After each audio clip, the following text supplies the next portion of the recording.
say in joining you that this has been a very high priority for Leader Schumer. Only the tragedy in New York would keep him from being. Yeah, he's here right now. Oh, he's here now. Yeah. Okay. Okay. We're going to defer. You are up next, and then Okay, we'll hear great. from Rich. Thank you. Well, thank you, everybody. And first, I do want to say a brief word about what happened in New York yesterday. First and foremost, of course, our thoughts and prayers go to the victims, their families. We pray for those who are injured, that they'll have a speedy recovery. And I want to give a lot of praise to the NYPD.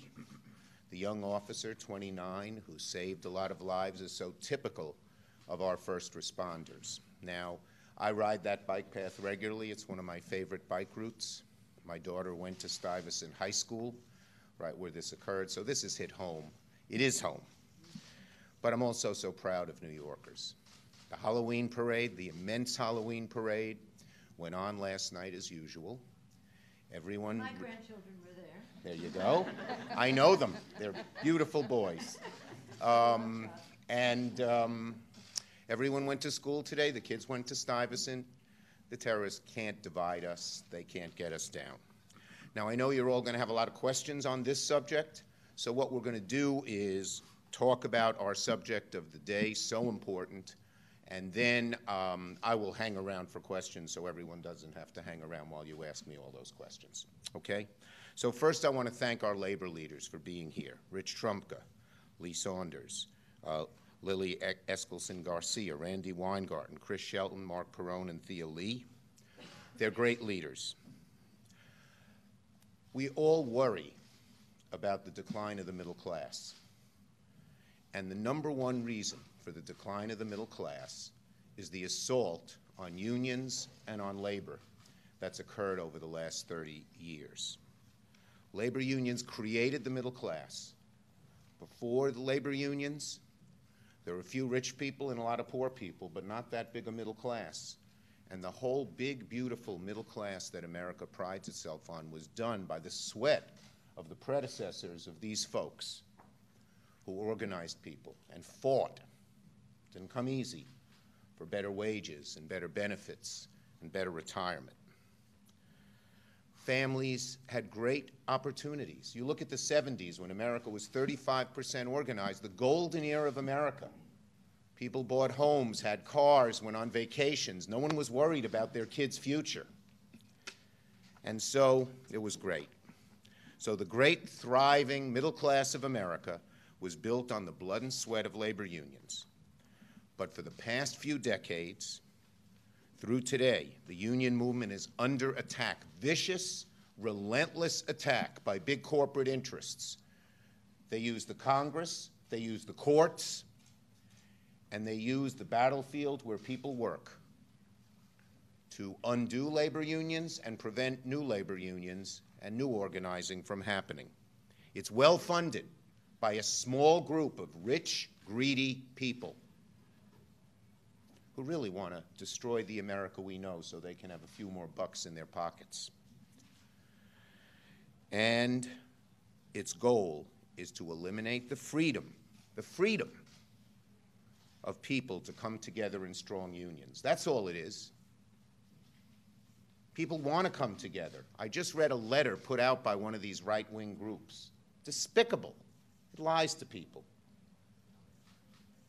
and tries to make unions the villain when they should be the hero. So that's why I'm so proud to be here today. I'm proud to stand here with some of the staunchest advocates for the freedom of workers to negotiate with their employers. And today, together, we are so proud to announce a better deal for America's workers. We call it the freedom to negotiate.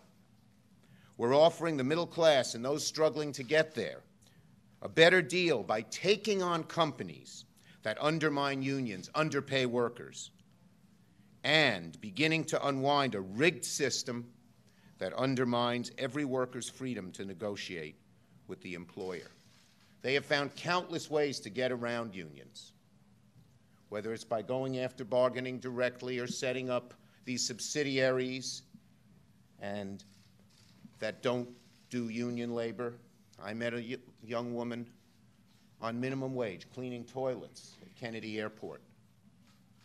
20 years ago would have been a union job and she would have been paid a good wage. Now she's paid minimum wage because the airlines farmed out this to franchises, subsidiaries that have no labor protection.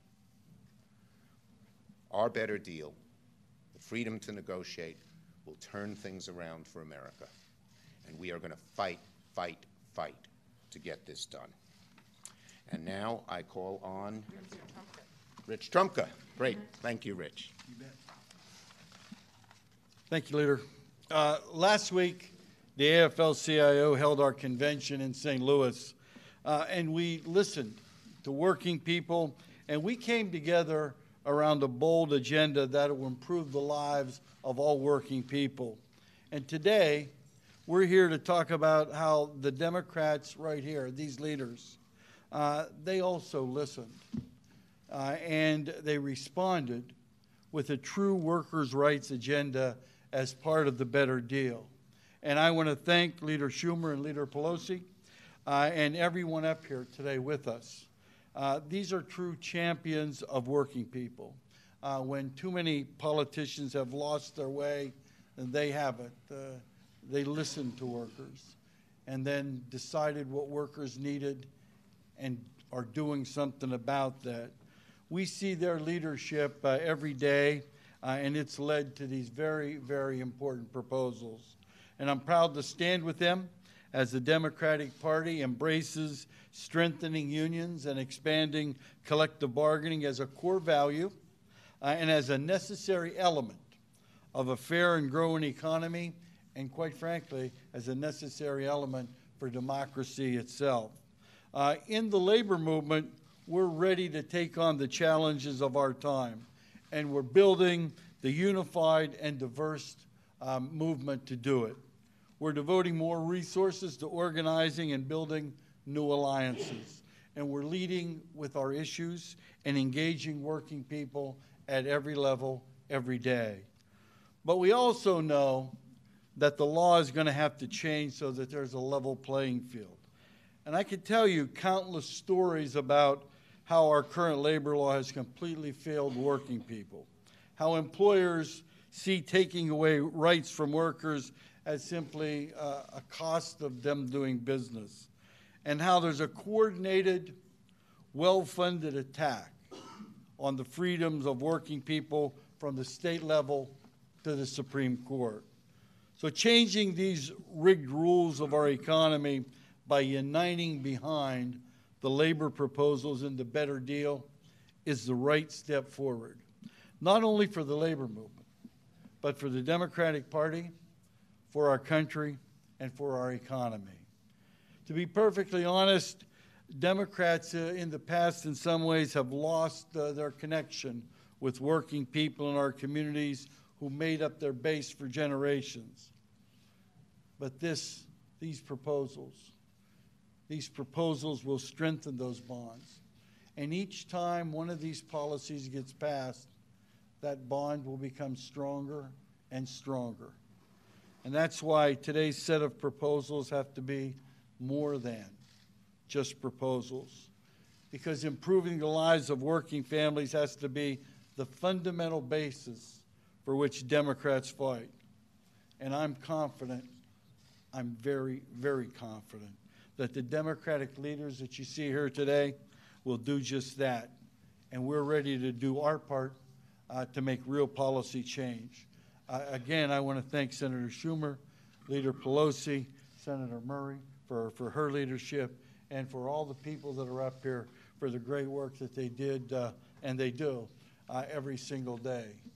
It's easy for people to be critical. It's easy whenever you don't have to get in the trenches and fight every day, and sometimes in a thankless war. But on behalf of working people everywhere, I want to say to the leaders here, thank you for listening, thank you for responding, and thank you in advance for waging the battle you will to make workers' lives better in the future again. Thank you. Thank you. Senator Murray, our leader. Thank Well, thank you so much, Richard, and I am so proud to stand with this group of people back here today who are fighting to make sure that all those families out there who feel that they are struggling know that they have people here who are standing up and working for them. We know so many families are struggling to make ends meet. They feel financially secure, and yet instead of working with us to find solutions to help grow our economy and strengthen our middle class, our Republican colleagues are working on a plan that would give massive tax breaks to corporations and billionaires and will raise taxes on those very families who are struggling. Instead, Democrats are going to fight for a better deal to help working families put a little money in their bank accounts and build an economy that actually works for them. So I'm very proud to be with all of our colleagues here today to roll out our vision to strengthen workers' bargaining power and their right to join a union simply to advocate for safe working conditions, better pay, and a secure retirement. That's what America is all about. You know, as a businessman, President Trump didn't treat his employees fairly, sometimes even refused to pay them for their work. And as president now, he has rolled back worker protections and made it easier for corporations to take advantage of their workers. It is very clear who President Trump is siding with. And those of us that believe workers should be able to stand up and speak out about unfair working conditions cannot sit by and watch this happen. We can start by deterring companies from following in President Trump's footsteps by strengthening penalties for those bad actors that violate workers' rights. Employers who threaten or retaliate against workers who want to exercise their right to form a union or join a union should be held accountable. And we need to make sure that employers are not skirting their responsibility to negotiate with their workers by exploiting loopholes, including outsourcing and misclassifying employees as contractors. As our economy continues to evolve, we need to update these worker protections to make sure every worker has a voice at the table and is able to advocate for themselves. So that is exactly why we are rolling out this blueprint today, and I urge colleagues on both sides of the aisle to join us. Let's build an economy that works for every American, not just those at the top. That's what we are about. So I'm very proud to join everyone here, and I'm proud to introduce my colleague from the House, Representative Bobby Scott, who's been my partner on many issues, but who speaks out every day for people in this country, and I thank you, Bobby. Thank you very much, Senator, and thank you for your hard work on the Health Committee. I'm pleased to join all of my colleagues today, unified in our efforts to make sure that working people have the freedom to negotiate with their employer. As some of you may know, in the past 40 years, the long-standing link between productivity and pay has been broken. Productivity increased by 74% between 1973 and 2016, but real wages for a typical worker, adjusted for inflation, have only gone up 12.3%. And this is a reversal from the trend from 1940s when pay increased in lockstep with productivity increases. Research shows that a major reason for this broken link is the erosion of unions over the last 40 years, which in turn explains wage stagnation and skyrocketing income inequality. Unions allow employees the freedom to negotiate over their wages and conditions in the workplace, ensuring that productivity gains are more fairly shared. And it works. Those who join unions are usually paid a lot more than those who do not belong to unions, and they work in safer workplaces. The National Labor Relations Act was designed to protect working persons' freedom to associate and collectively bargain. However, this law has faced persistent attacks and has not been updated to meet the needs of the 21st century worker. Aggressive anti-union campaigns have undermined workers' freedoms to choose whether or not to belong to a union. Even when workers successfully win a vote to form a union, nearly half of the workers are unable to reach a first contract with the employer, even though the law imposes a duty on employers to bargain in good faith. And so I stand with my colleagues from the House and the Senate in the support of a better deal for working people that includes restoring the freedom of workers to negotiate for their fair share. A better deal that would ensure that if an employer refuses to bargain in good faith, then the worker can request mediation to encourage an agreement, or if that fails, the matter should be submitted to binding arbitration by a neutral arbitrator selected by both parties. This will strengthen workers' freedom to negotiate for their fair share of the wealth they create, and I'm pleased to fight for working people as they seek a fair chance to better their lives for themselves and their families. Thank you. It is now my privilege to recognize a stalwart in the labor movement, President of the American Federation of State, County, and Municipal Employees, Lee Saunders. Thank you. Morning, everybody. Morning. You know, with working families taking it on the chin, with wages virtually flat and income inequality tearing at our national fabric, we need strong labor unions now more than ever. That's why it's so important that these labor provisions are a part of a better deal. And I want to thank the House and the Senate, our leaders, our Democratic leaders, for putting the better deal together. You know, unions don't just fight for their own members. They lift wages, benefits, and working conditions for everyone within a union and outside of a union. Now, AFSCME, together with SEIU and AFT and NEA, have just put out a report that details all the various ways that unions strengthen communities. And I want to just show this to you. I'll pass it out to you if you've got a little bit of dough. It costs some money to put this together. But it really does talk about the ways in which unions make our communities stronger. And right when unions are needed most, we're under withering attack from corporate special interests and their political allies. They want to rig the rules of the economy, taking away the freedom of working people to stand together and negotiate a fair return on their work. AFSCME and other unions representing public service workers are really in the crosshairs. Teachers and librarians, corrections officers, first responders, and others have been slandered and they have been scapegoated by politicians across the country. The entire public sector could be right to work by next spring, depending upon the actions of the United States Supreme Court, thanks to a case in front of that court called Janus versus AFSCME, Council 31. And there is no current federal law guaranteeing public employees the same collective bargaining rights as their private sector counterparts. So I appreciate the inclusion of that step in the Better Deal agenda.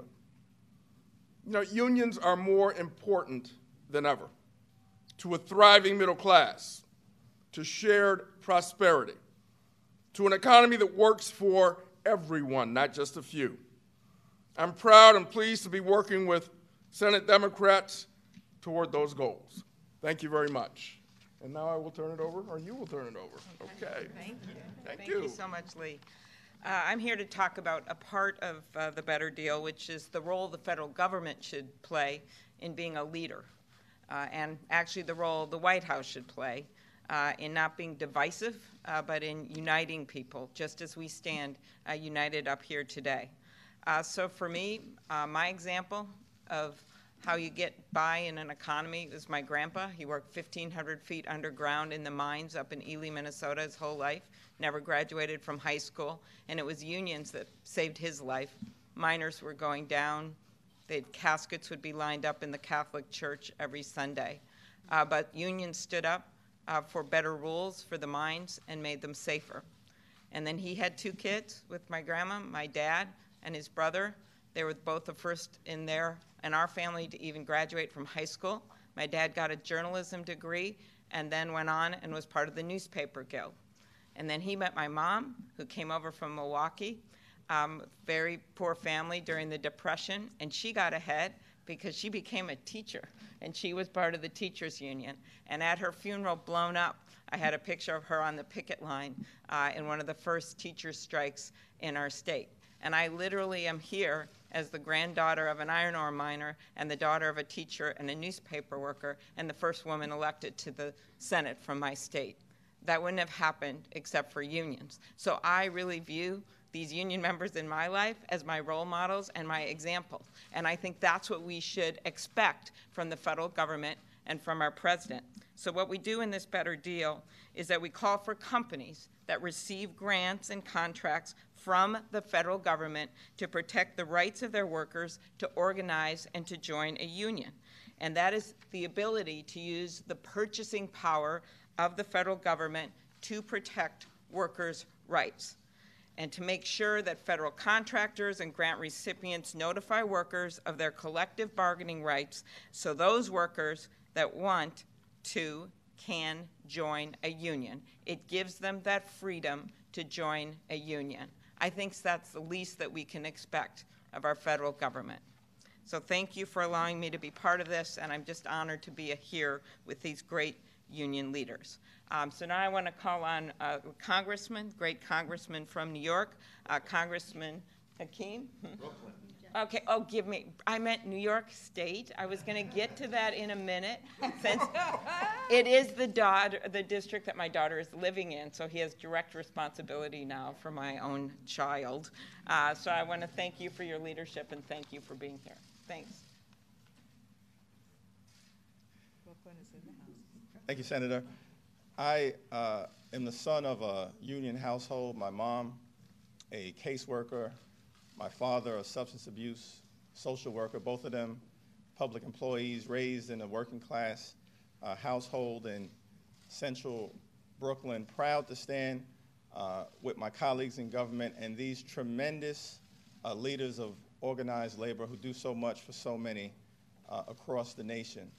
Since the early 1970s, the productivity of the American worker has increased by more than 285%.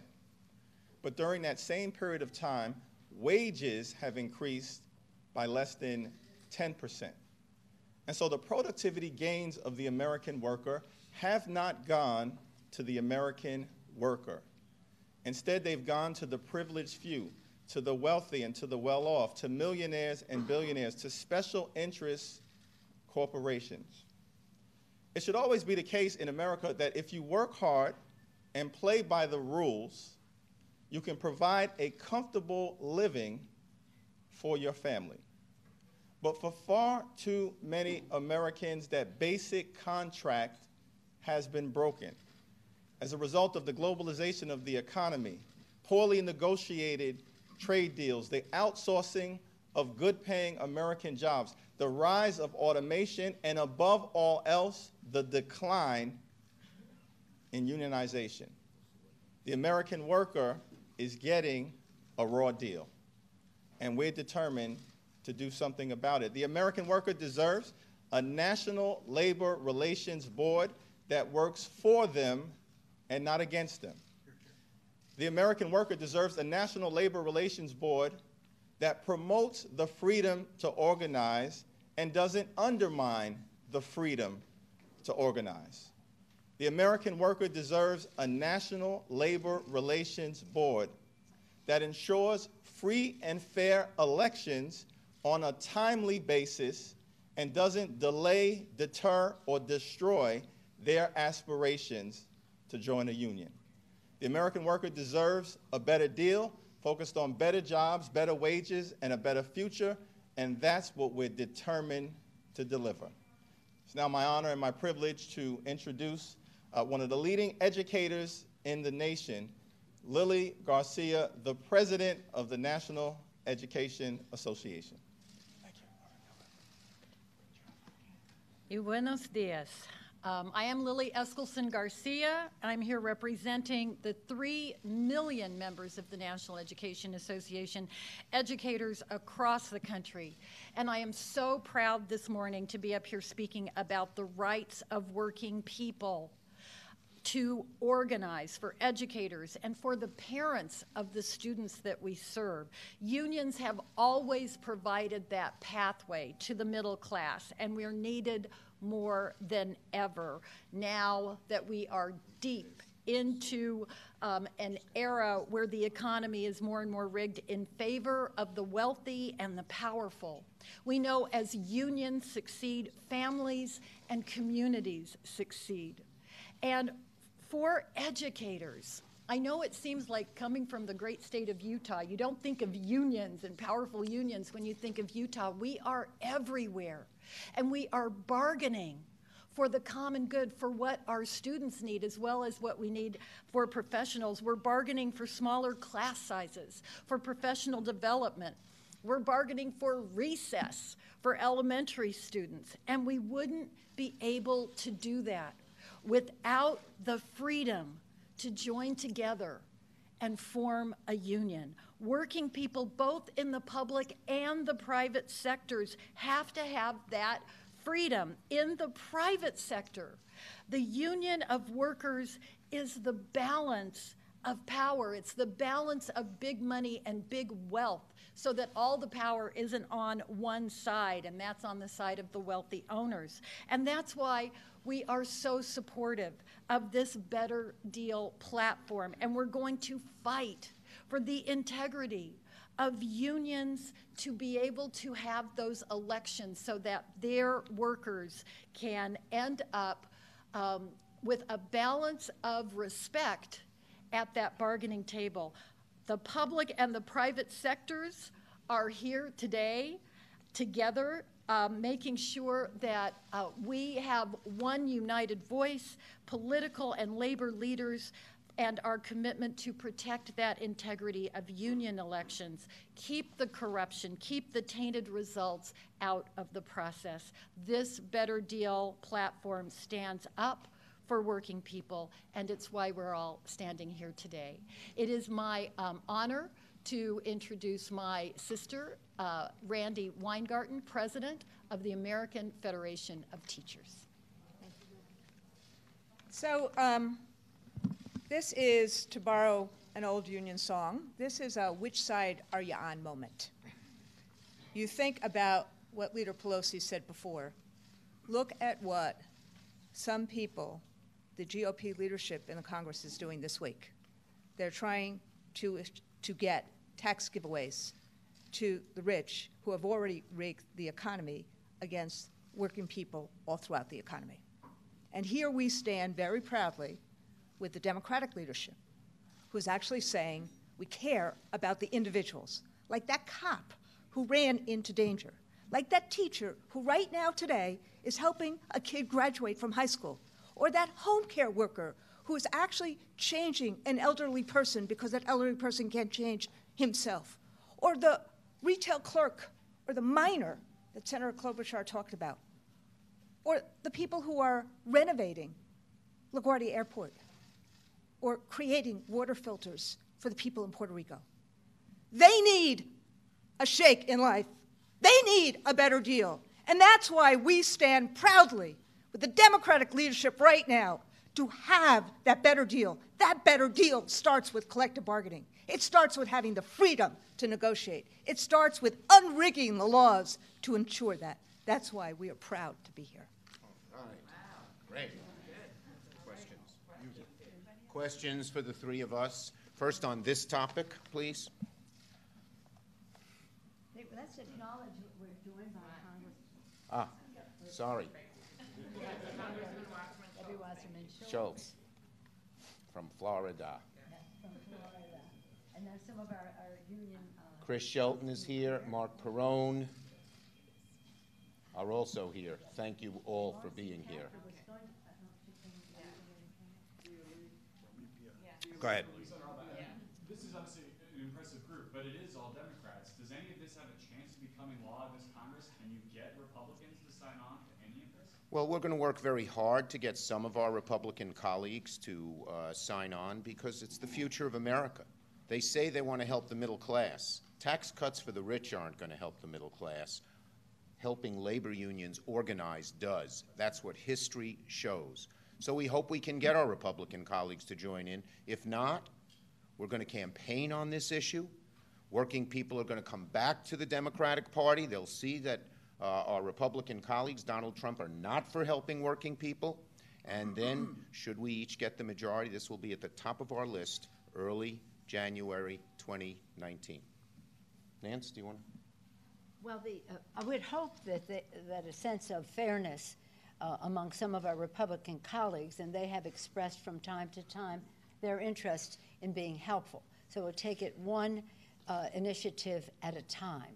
Collective bargaining, central. to leverage. All of this, I just want to take it to this place.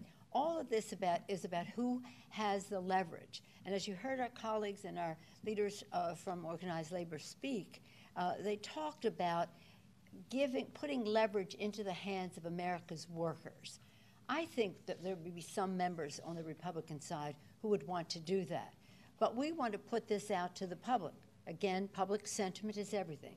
Many people voted Republican from the labor movement. We want them to say, help us, help you, by getting some of those people to vote right. Right now in this tax bill, they have provisions that make it easy to send jobs overseas. You send your jobs overseas, your company overseas, you don't pay taxes, you establish it on Main Street, you do.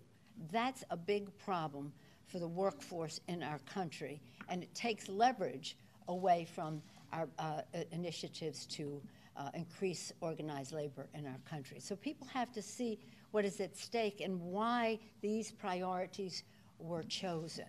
So I'm optimistic. I'm optimistic. Hope springs eternal. Well, again, we'll take it to the public, as you Right. said. Yep. Other questions? Yes. Yeah, I came in a little bit late, but so I may have missed it, but I'm trying to work out what the core of your proposal is. Is it to require companies to notify? We have many different provisions. Make the NLRB fairer. Allow require companies, instead of delaying and delaying, to actually arbitrate a real deal, to make sure that franchisees and other subsidiaries that they farm this out to escape unions don't have that ability. There's we've worked with labor and we have a really strong list.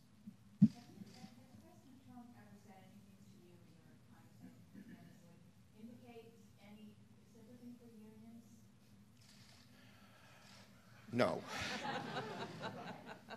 Not that I can recall. Okay. All right. You want to, I know you have questions of me on other subject. We don't have to. It'll take two. It's so crowded. Just fire away. Leader Schumer, on the tax deal, when you hear the president tweet and basically try to associate you with this, what do New Yorkers think of that when they say, okay, Well, New Yorkers, let me tell you, New Yorkers and all of us compare President Bush right after 9/11 and President Trump right after this horrible terrorist attack. President Bush united us. He had us in the White House the next day saying, how can we work together? All President Trump does is take advantage, horrible advantage, of a tragedy and try to politicize and divide. It doesn't work with New Yorkers. It doesn't work with Americans. And in fact, if he really wanted to do something, the way we can stop terrorism is anti-terrorism funding to help our New York Police Department and all of our police departments. He cut that in the budget he proposed. If he wants to do something real, he ought to right now say that he is no longer for cutting UASI and other anti-terrorist funds and give our New York police, our law enforcement, the tools they need to stop terrorism. Does the president have a point, though, when it comes to this visa lottery program? Does this program need to be revisited? Well, you know, we don't know the details of this person. The green card program has a long, serious vetting program. It takes a year. So before we can comment, we have to see what happened with this individual person. And by the way, a bill that was bipartisan when it passed and signed by President George Herbert Walker Bush. Yeah, yeah. Senator, the president's tweet says it's a Chuck Schumer beauty, meaning the diversity Okay. in a visa lottery program. Do you feel that in any way you are responsible for No. allowing people Look, like the president ought to stop tweeting and start leading. The American people long for leadership, not divisiveness, not finger pointing, not name calling. This is a tragedy. It's less than a day than after it occurred, and he can't refrain from his nasty, divisive habits. He ought to lead, and the best way he can lead is increase anti-terrorism funding. Again, I repeat my call. Mr. President, reverse the cuts you made in one of the very best programs we have for anti-terrorism funding. That's what helps our law enforcement go after terrorists. Yes? This is your first, substantive disagreement with him. Name calling is one thing over Twitter. This is No, look, How do you anticipate this affects, for example, the immigration negotiations Well- you're having with him, and what is the status of them? okay, first, I have always believed in immigration as good for America. So do the vast majority of Americans. I stand by that today. It's a good thing for America. Whether President Trump believes that or not, we don't know, because some days he's very anti-immigrant, and then he calls Leader Pelosi and I to the White House to say, let's help the Dreamers. Let us hope that Democrats and Republicans, regardless of what the president does, can come together and help the Dreamers and pass the Bipartisan Dream Act. And I'm hopeful that that can occur before the end of the year. Yes? I just have to follow up on Chad's question. How does it feel that the President of the United States essentially came out this morning and blamed you in part You for know, attacking your own he's city? called me names before. I stick by my values. It doesn't divert me. Last question. But to piggyback on Ed's question, doesn't this complicate? Let's hope not. Let's hope not. The Dreamers need help. They're good Americans. They're in our schools. They're in our armed forces. They're in so many other places. Let's hope that the president's tweets don't have effect on getting us to pass the Dream Act. Thank you, everybody.